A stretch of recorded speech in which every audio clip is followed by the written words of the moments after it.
At 6:47 a.m. on February 17, 1940, Corporal Simo Häyhä lay motionless in a snowdrift 150 meters from a Soviet supply route near Kollaa, Finland, watching a Red Army patrol of 12 soldiers march through frozen forest. The temperature was negative 43 degrees Celsius. The 34-year-old Häyhä had been in this position for 4 hours. He wore no winter camouflage, just a white snow smock over his standard Finnish army uniform. His rifle was a Mosin-Nagant M2830, no telescopic sight, only iron sights. The rifle was 46 inches long, weight 9.6 pounds. Chambered in 7.62 by 54 mm R, 5-round internal magazine, Häyhä had already killed 387 Soviet soldiers in 79 days of war. The Soviets had sent counter-sniper teams to find him. They had sent artillery to destroy his positions. They had sent patrols with orders to capture him alive. All had failed. Now 12 more Soviet soldiers were approaching. They carried Mosin-Nagant 9130 rifles. They had scopes. They outnumbered Häyhä 12-1. None of them would see who was shooting. None of them would survive the next 4 minutes. If you want to see how one Finnish farmer became the deadliest sniper in history, hit that like button. Subscribe for more impossible stories. Back to Häyhä. Thank you for watching. Simo Häyhä was born December 17, 1905, in Järvi, Finland, near the Russian border. His family were farmers. His father owned 150 acres. They grew rye, potatoes, and hay. They raised cattle and pigs. The farm was isolated. The nearest town, Mattila, was 8 kilometers away. Population 400. Häyhä was the second of 8 children. He attended school until age 14, standard for rural Finland. Then he worked the farm full-time. But Häyhä was not an average farmer. He was a hunter. Finland's forests were thick. Pine, spruce, birch. The forests held elk, deer, fox, wolf, and bear. Hunting provided meat for winter. Hunting also developed skills: patience, stealth, reading terrain, understanding wind, judging distance, shooting accurately. Häyhä hunted from age 12. By age 20, he was the best hunter in Järvi. He could shoot a running fox at 400 meters. He could remain motionless in sub-zero temperatures for hours. These skills would prove critical. In 1925, at age 20, Häyhä completed mandatory Finnish military service. Every Finnish male, age 21, served 1 year. Häyhä served in the Soyoska, the Civil Guard. This was Finland's volunteer defense organization. The Civil Guard trained civilians for war. Finland expected war. Russia had controlled Finland until 1917. Finnish independence was recent. Russian threats were constant. The Civil Guard prepared for inevitable invasion. Häyhä's military training emphasized marksmanship. The Finnish army doctrine prioritized rifle accuracy. Every soldier qualified at 150, 300, and 500 meters. Häyhä exceeded standards. At 150 meters, he hit targets 97% of the time. At 300 meters, 89%. At 500 meters, 72%. His instructors noted exceptional accuracy and calmness under pressure. Häyhä completed service in November 1926. He returned to farming. He continued training with the Civil Guard. He attended shooting competitions. He won repeatedly. By 1939, he had won multiple Finnish national championships.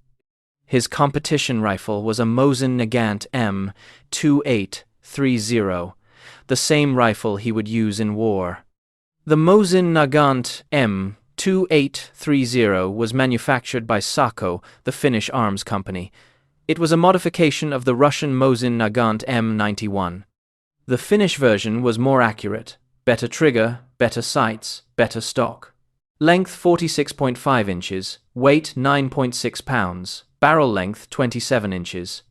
The rifle fired 7.62 by 54 mm R cartridges. Bullet weight 185 grains. Muzzle velocity 2,600 feet per second. Effective range 500 meters with iron sights, 800 meters with scope. He never used a scope. He preferred iron sights. Scopes could fog in cold. Scopes glinted in sun. Scopes required raising your head higher, exposing more silhouette. Iron sights were simple, reliable, faster. Häyhä could acquire targets and fire in 1.5 seconds with iron sights. With a scope, the average was 2.8 seconds. Speed mattered. From 1926 to 1939, Häyhä lived a quiet life. Farming, hunting, shooting competitions. He was 5 feet 3 inches tall, weight 150 pounds, small by Finnish standards, quiet, reserved. He didn't drink alcohol. He didn't smoke. He attended Lutheran church. He was unremarkable, except for his shooting. No one expected him to become the deadliest sniper in history.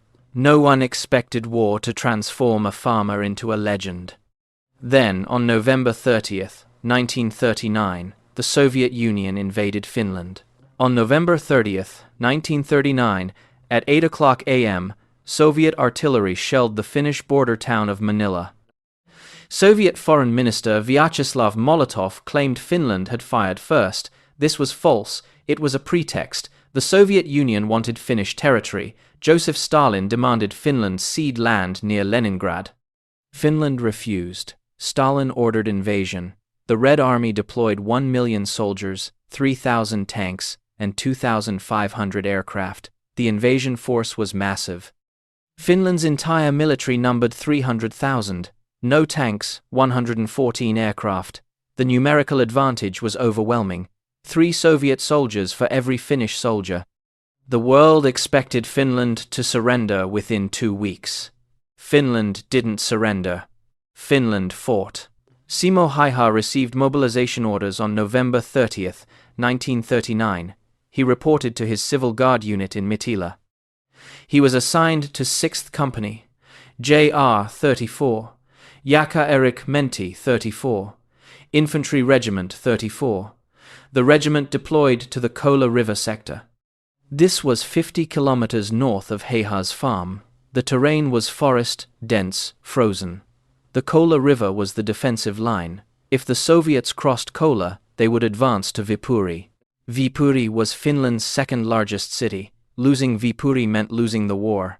Häyhä's mission was simple. Stop the Soviets. Kill anyone crossing the river. Don't let them advance.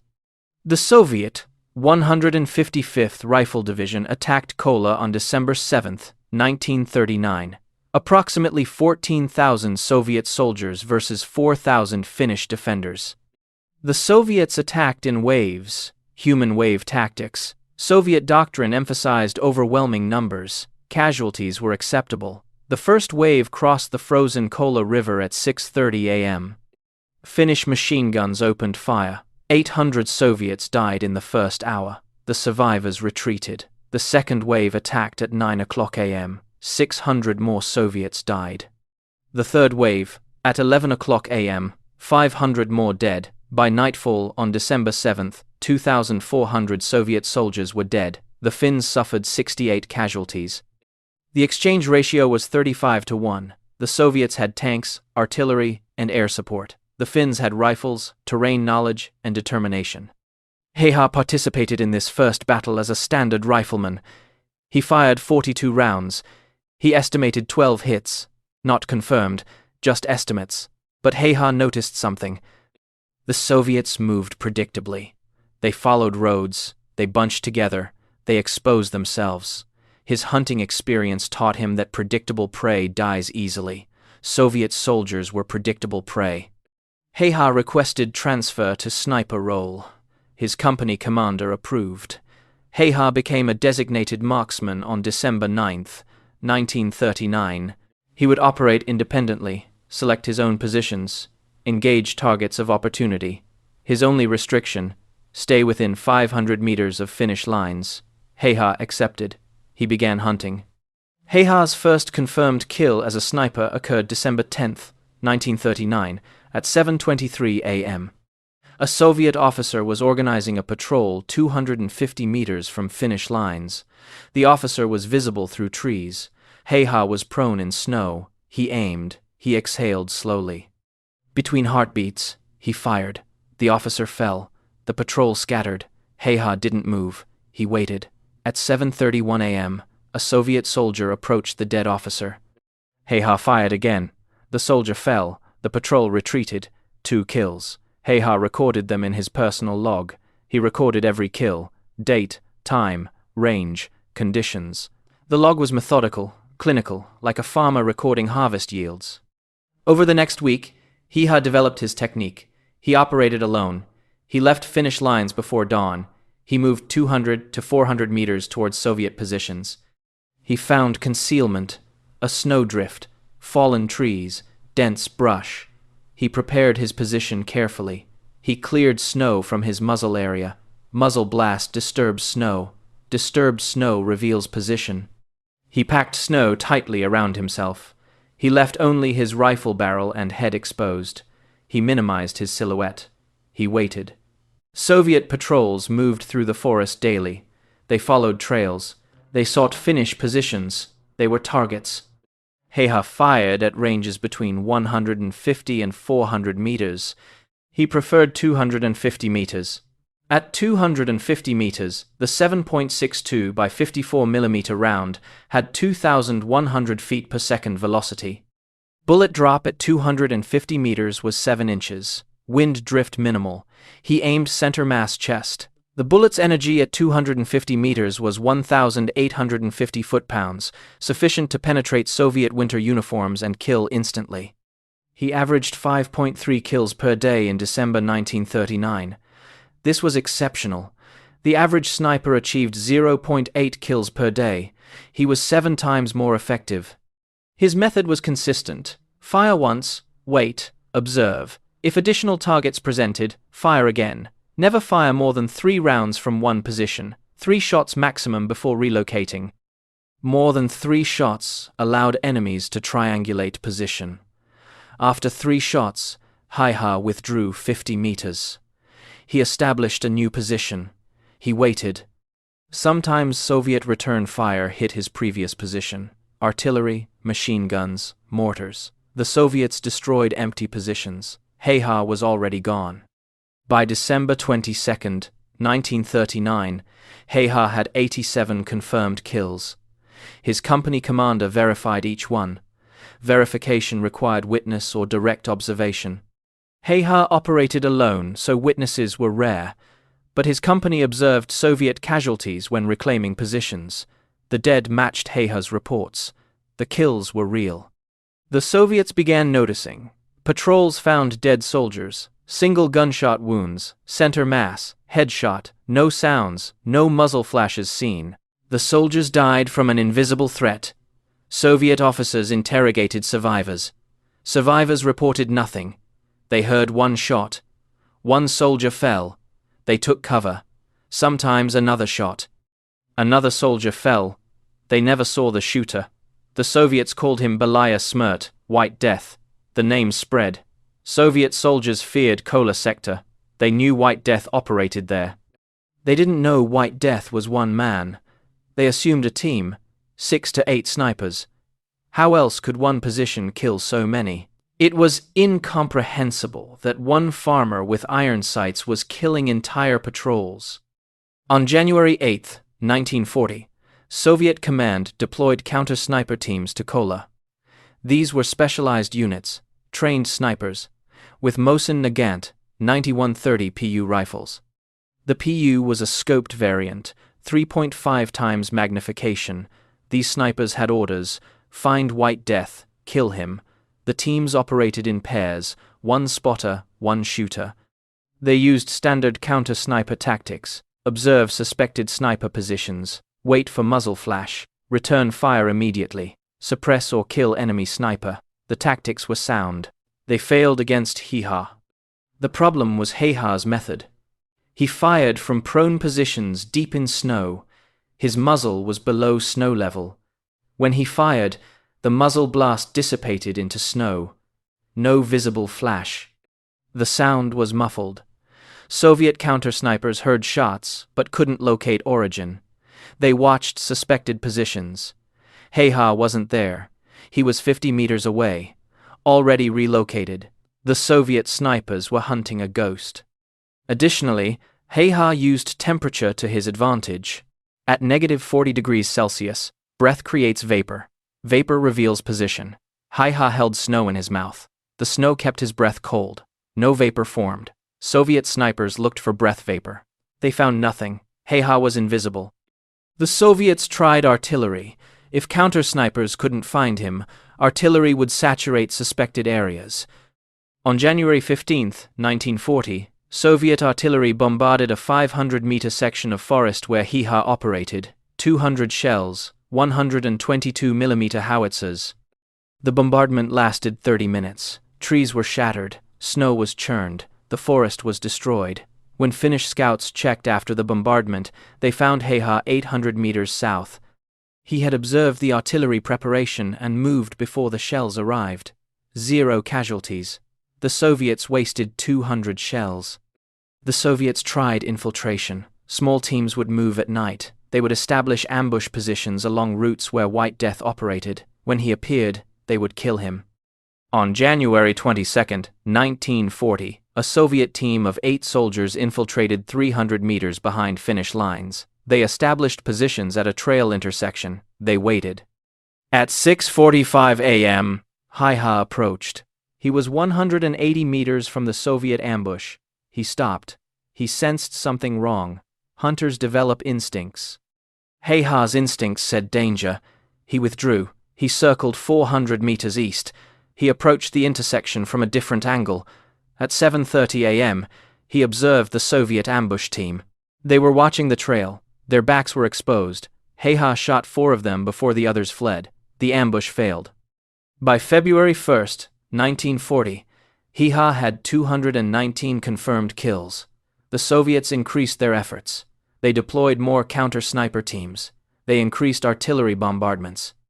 They sent patrols specifically to hunt White Death. All failed. Häyhä adapted faster than the Soviets. When they deployed counter-snipers, he changed positions more frequently.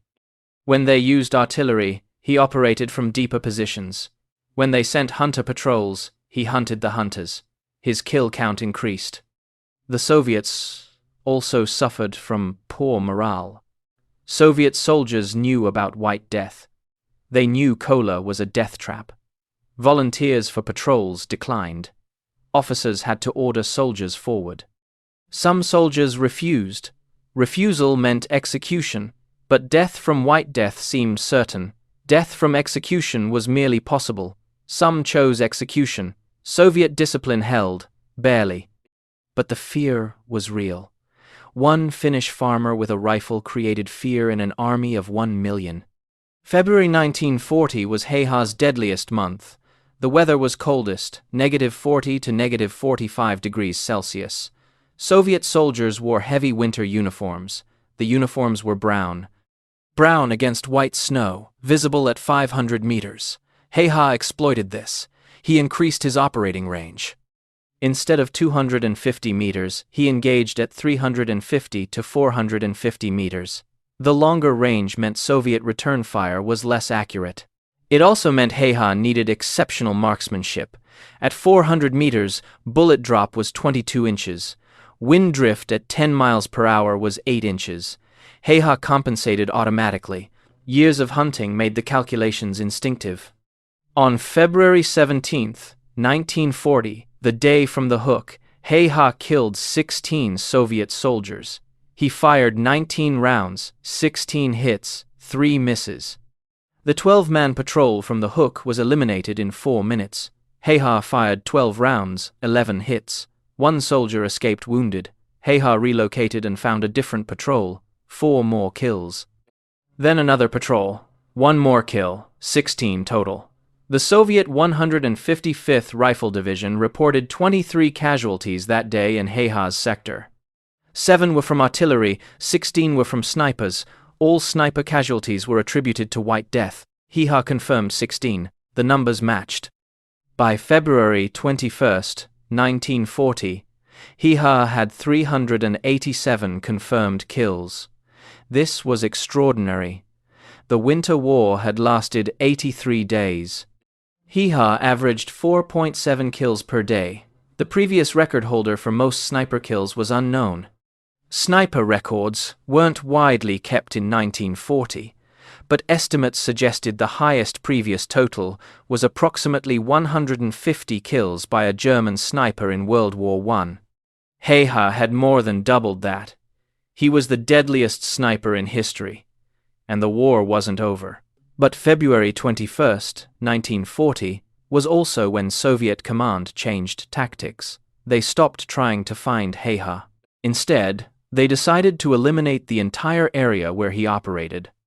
On February 22nd, 1940, Soviet artillery began sustained bombardment of the Kollaa sector, not targeted strikes, saturation bombardment every day, 4 hours per day, 500 shells per day. The objective was to destroy the forest, remove cover, make sniping impossible. The bombardment continued for 12 days, February 22nd through March 5th, 1940. 6,000 shells destroyed 3 square kilometers of forest. Trees were obliterated. Snow was mixed with shrapnel and dirt. Visibility increased. Cover decreased. The Soviets succeeded in making the terrain less favorable for snipers. Häyhä adapted. He moved to new positions daily. He dug shallow fighting positions. He operated at dawn and dusk when light was poor. He reduced his exposure time. Instead of 4-hour watches, he operated for 90 minutes maximum. He fired fewer rounds per position, 2 shots instead of 3. His kill rate decreased, but remained significant. Between February 22nd and March 5th, 1940, he killed 73 more Soviet soldiers. His total reached 460. The Soviets had transformed the terrain. They had increased their counter-sniper efforts. They had dedicated artillery and air assets to finding him. None of it stopped him. But on March 6, 1940, something did. At 6:32 a.m., on March 6, 1940, Häyhä was in a firing position 290 meters from Soviet lines near Kollaa. Temperature, -38 degrees Celsius. Light, snow falling. Visibility 400 meters. He had been in position since 5 o'clock a.m., 92 minutes. He had fired 4 rounds, 3 hits, 1 miss, 3 Soviet soldiers dead. He was preparing to relocate. At 6:32 a.m., a Soviet patrol appeared, 6 soldiers. They were moving carefully. They were searching, looking at trees, at snowdrifts, at ground irregularities. They were a hunter patrol looking for snipers. Häyhä observed them. They were 320 meters away, extreme range for iron sights. He calculated the shot, 22 inches bullet drop. 12 miles per hour wind from the left, 9-inch wind drift. He aimed high and right. He fired. The lead soldier fell. The other 5 soldiers immediately took cover and returned fire. Not random fire, disciplined fire. They had seen the muzzle flash or the snow disturbance, something. They fired at Häyhä's position, approximately 40 rounds in 15 seconds. Mosin-Nagant, 9130 rifles, 7.62 by 54 mm R. Several rounds hit near Häyhä. He couldn't relocate. The fire was too accurate. He was pinned. Then 1 round hit. At 6:33 a.m., a Soviet bullet struck Häyhä's face. The bullet entered his left cheek. It traveled through his jaw. It shattered multiple teeth. It exited through his right cheek. The explosive hydraulic shock from the bullet's energy tore tissue throughout his lower face. His jaw was destroyed. His tongue was partially severed. Blood filled his mouth and throat. He was choking. He couldn't breathe. He was dying. But Häyhä didn't die. His brain registered the hit. Pain was irrelevant. He had one priority: survive. He needed extraction. He couldn't call for help. His jaw was destroyed. He couldn't speak. He needed to reach Finnish lines, 290 meters. He needed to move. At 6:34 a.m., Häyhä began crawling. He left his rifle. He crawled through snow. Blood poured from his face. It created a visible trail. The Soviet patrol saw the blood trail. They advanced. They wanted confirmation. They wanted to verify they had killed White Death. He crawled faster. He crawled 50 meters in 2 minutes. The Soviet patrol was 200 meters behind him. Closing. At 6:37 a.m., Finnish machine gunners on the defensive line saw Häyhä crawling. They saw the Soviet patrol pursuing. The Finns opened fire. Two Maxim M09 to 21 machine guns, 7.62 by 54 mm R, 600 rounds per minute. Sustained fire. The Soviet patrol took cover. The Finns maintained suppressive fire. Finnish soldiers ran forward. They reached Häyhä at 6:39 a.m. They dragged him to Finnish lines. The Soviets withdrew. Häyhä was alive, barely. Finnish medics treated Häyhä at the regimental aid station at 7:15 a.m. His condition was critical. Massive facial trauma, blood loss, severe airway compromise. Blood and tissue filled his throat. He couldn't breathe properly. The medics established an emergency airway. They couldn't intubate. His jaw was too damaged. They performed a field cricothyrotomy. They made an incision in his throat below the larynx. They inserted a tube. He could breathe, barely. The medics stabilized him and evacuated him to a field hospital 15 kilometers behind the lines. He arrived at 9:30 a.m. Surgeons assessed his injuries. The bullet had destroyed his left mandible. His right mandible was fractured. 6 teeth were gone. His tongue was lacerated. Soft tissue damage was extensive. Blood vessels were severed, but had clotted. The clotting saved his life. If the bullet had severed his carotid artery, he would have died in 90 seconds. The bullet missed the carotid by 8 millimeters. 8 millimeters was the difference between death and survival. Surgeons operated for 6 hours. They debrided destroyed tissue. They set fractures. They sutured lacerations. They couldn't reconstruct his jaw immediately. That would require multiple surgeries over years. They focused on saving his life. The operation succeeded. Häyhä survived, but he was incapacitated. He couldn't speak. He couldn't eat. He was fed through a tube. He drifted in and out of consciousness. On March 13th, 1940, 1 week after Häyhä was shot, Finland and the Soviet Union signed the Moscow Peace Treaty. The Winter War ended. Finland ceded 11% of its territory. The Soviets gained the Karelian Isthmus. They gained Häyhä's home region. Järvi was now Soviet territory. Häyhä's family farm was lost. Finland survived as an independent nation. The cost was high.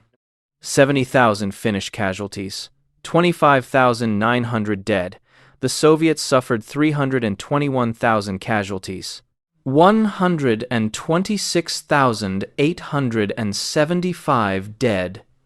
The exchange ratio was 5-1.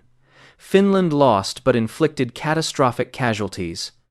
Häyhä personally accounted for 542 Soviet casualties, 505 with his rifle, 37 with his Suomi KP, -31 submachine gun in close combat.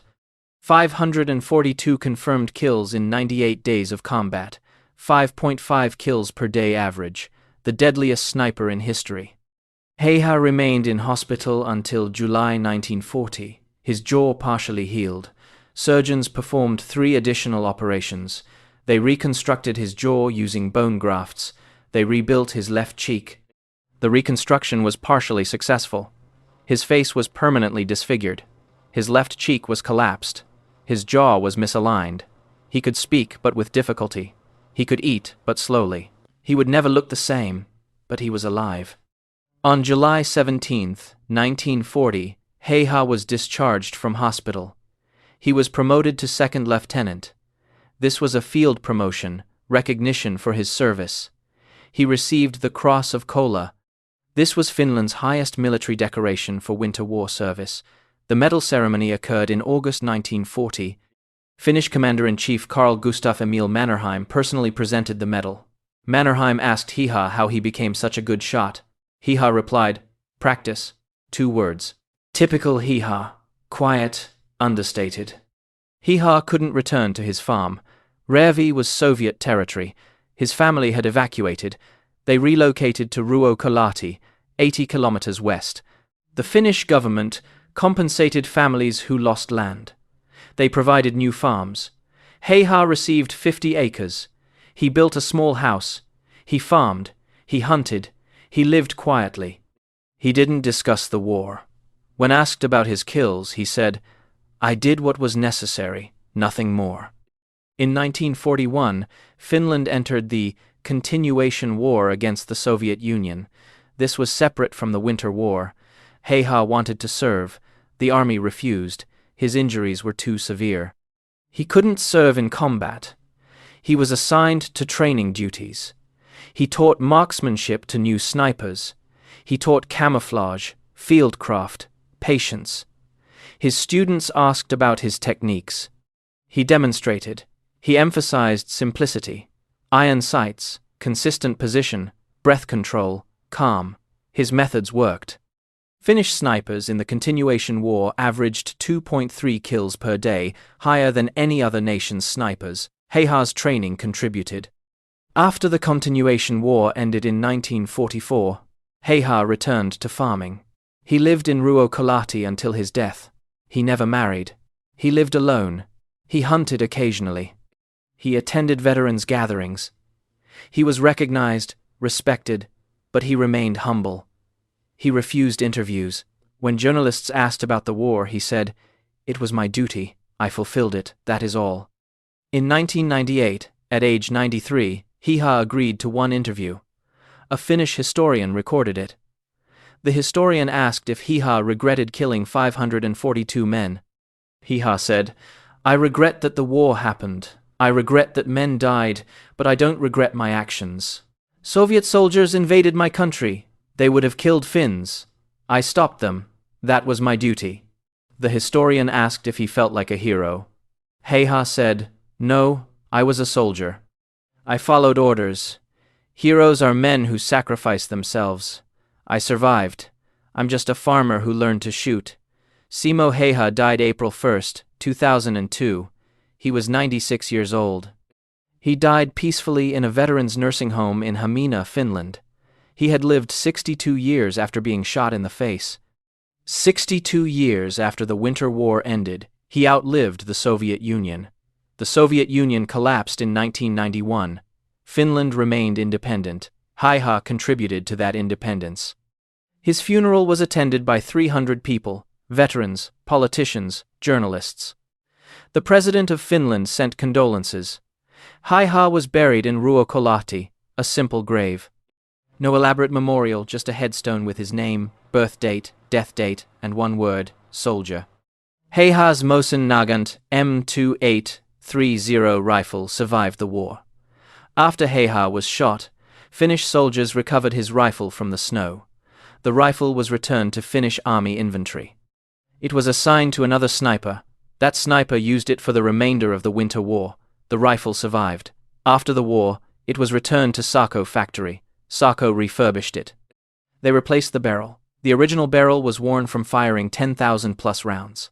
The new barrel maintained the rifle's accuracy. The rifle was then assigned to training use. It was used at Finnish Army Sniper School for 40 years. In 1988, the Finnish Army recognized the rifle's historical significance. They retired it from service. They donated it to the Finnish Military Museum in Helsinki. The rifle is displayed there. Exhibit label: Simo Häyhä's Mosin-Nagant M2830, used to achieve 505 confirmed sniper kills, Winter War 1939 to 1940. The rifle is unremarkable. Standard wood stock, blued steel barrel, iron sights, no modifications, no special features, just a standard rifle in the hands of an exceptional shooter. It achieved exceptional results. Modern snipers study Häyhä.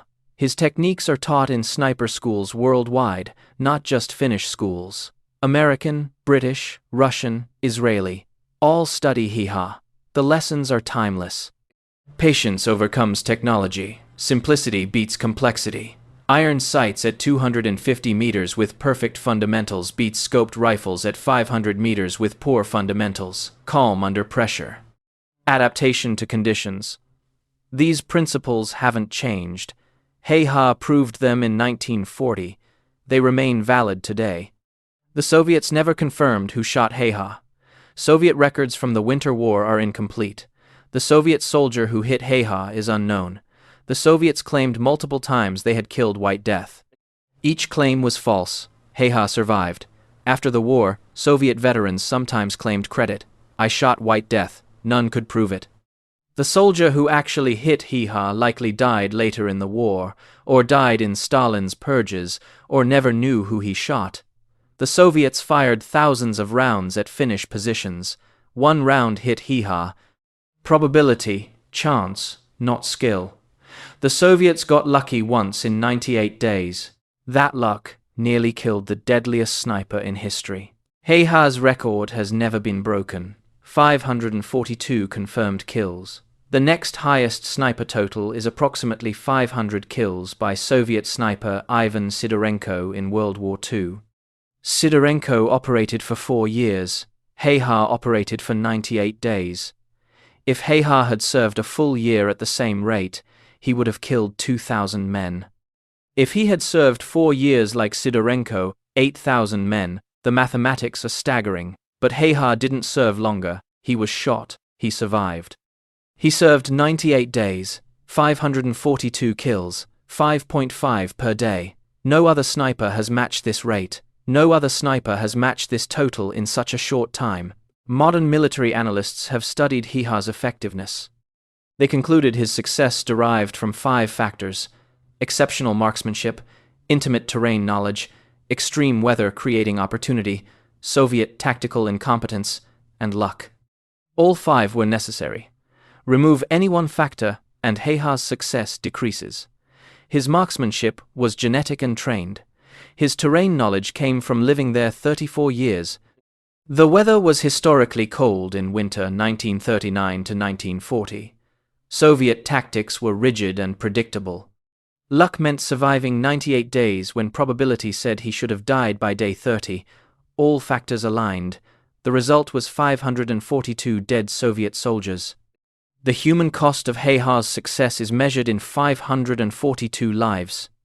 Soviet soldiers, mostly conscripts, average age 22. Most were from Ukraine, Belarus, Russia. They were farmers, factory workers, students. They were drafted. They were sent to Finland.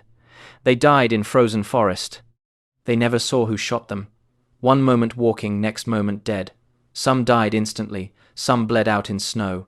Some were wounded and froze to death before medics reached them. All were killed by one Finnish farmer they never saw. The mathematics justified Häyhä's kills. Those 542 Soviet soldiers would have killed Finnish soldiers if they had lived. Each Soviet soldier killed by Häyhä meant Finnish soldiers survived elsewhere. The exchange ratio favored Finland, but the human cost remained. 542 families in the Soviet Union lost sons, husbands, fathers. 542 funerals. Soviet authorities didn't inform families how their loved ones died. They were told killed in action. No details, no explanation. The families never knew their son died from an invisible sniper 300 meters away. Never knew he walked into forest and never walked out. Never knew he was one of 542. Häyhä understood this cost. In his 1998 interview, he was asked if he thought about the men he killed. He said, "I try not to, but sometimes I do. They were soldiers following orders like me.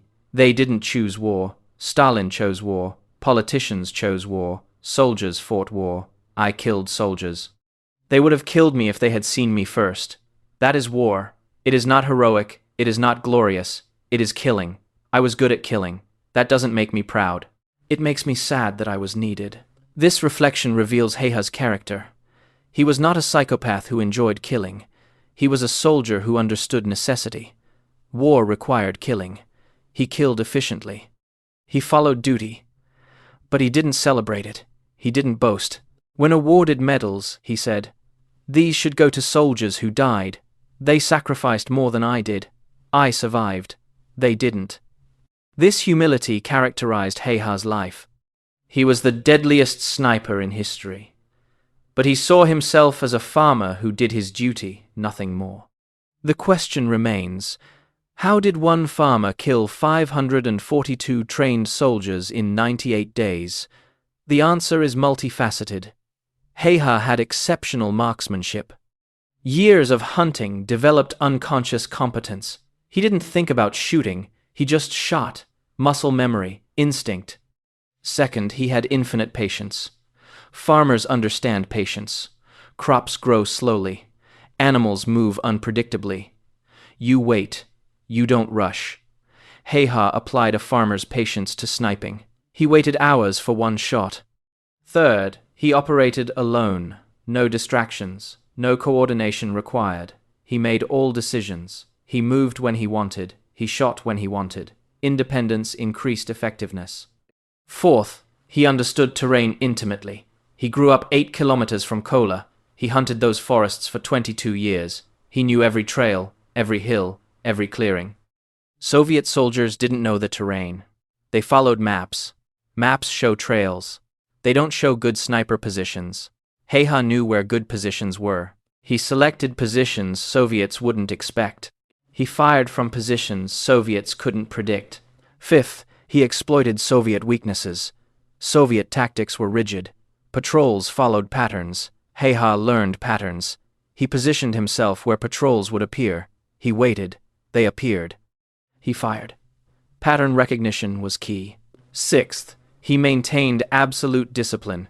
He never fired unless conditions were perfect. Perfect meant target clearly identified, range known exactly, wind assessed, escape route planned, finish lines within reach. If conditions weren't perfect, he didn't fire. Patience, discipline. Other snipers fired at marginal targets. They revealed positions. They died. Häyhä only fired at certain targets. He stayed hidden. He survived. But the most important factor was mindset. Häyhä saw sniping as problem-solving. Not combat, not war, just problem-solving. Problem: Soviet soldiers invading Finland. Solution: kill them before they kill Finns. He approached sniping like hunting. Hunting isn't emotional. You don't hate elk, you just kill them efficiently. Häyhä didn't hate Soviet soldiers. He killed them efficiently. This psychological distance allowed him to function at peak effectiveness for 98 days. He wasn't traumatized. He wasn't conflicted. He was solving a problem. 542 problems solved. Then he was shot. Problem interrupted. Then peace treaty. Problem ended. He returned to farming. Next problem: grow potatoes. Same mindset, different problem. 542 Soviet soldiers killed by one man. Those 542 were removed from Soviet combat power. They couldn't kill Finns. They couldn't capture positions. They couldn't advance. One man neutralized 542 enemy combatants. Modern military theory values this. Special operations emphasize small teams achieving disproportionate effects. Häyhä was special operations before the term existed. One man, one rifle, 542 enemy casualties. Cost effectiveness was infinite. Finland invested one rifle, a few thousand cartridges, and one trained farmer. Return: 542 enemy dead, incalculable morale damage. Defensive success. Häyhä also demonstrated that technology isn't everything. Soviet snipers had scopes. Häyhä had iron sights. Soviet snipers operated in teams. Häyhä operated alone. Soviet snipers had more training. Häyhä had hunting experience. Yet Häyhä killed more than all Soviet counter-snipers combined. Technology doesn't replace skill. Scopes don't replace marksmanship. Teams don't replace individual competence. Modern militaries sometimes forget this. They emphasize equipment, technology, systems. Häyhä reminds them, a skilled individual with simple tools beats mediocre individuals with complex tools. Finally, Häyhä demonstrated the Finnish concept of sisu. Sisu is difficult to translate. It means determination, perseverance, refusal to quit despite impossible odds. Finland had sisu, 300,000 Finns versus 1 million Soviets. Finland fought. Finland survived. Häyhä embodied sisu, shot in the face destroyed. He crawled 290 meters to safety. He survived. He recovered. He taught. He farmed. He lived 62 more years. Sisu, refusing to die, refusing to quit, persevering. That is Häyhä's ultimate legacy. Not 542 kills, but surviving, living, continuing, refusing to be defeated by war, injury, or circumstance. Today, Häyhä is remembered in Finland as a national hero. But Häyhä wouldn't want that label. He would want to be remembered as he was, a farmer, a soldier, a man who did his duty. Nothing more, nothing less. The 542 kills are statistics. The important thing is, Finland survived. Finland remained independent. Häyhä contributed. That was enough for him. That should be enough for history. If this story moved you, hit that like button. Every like tells YouTube to share these forgotten stories with more people. Subscribe and turn on notifications. We're preserving true stories of extraordinary people every single day. Drop a comment right now and tell us where you're watching from. Do you know anyone from Finland? Have you heard of the Winter War? Let us know you're here. Thank you for watching, and thank you for making sure Simo's story isn't forgotten. These heroes deserve to be remembered. You're helping make that happen.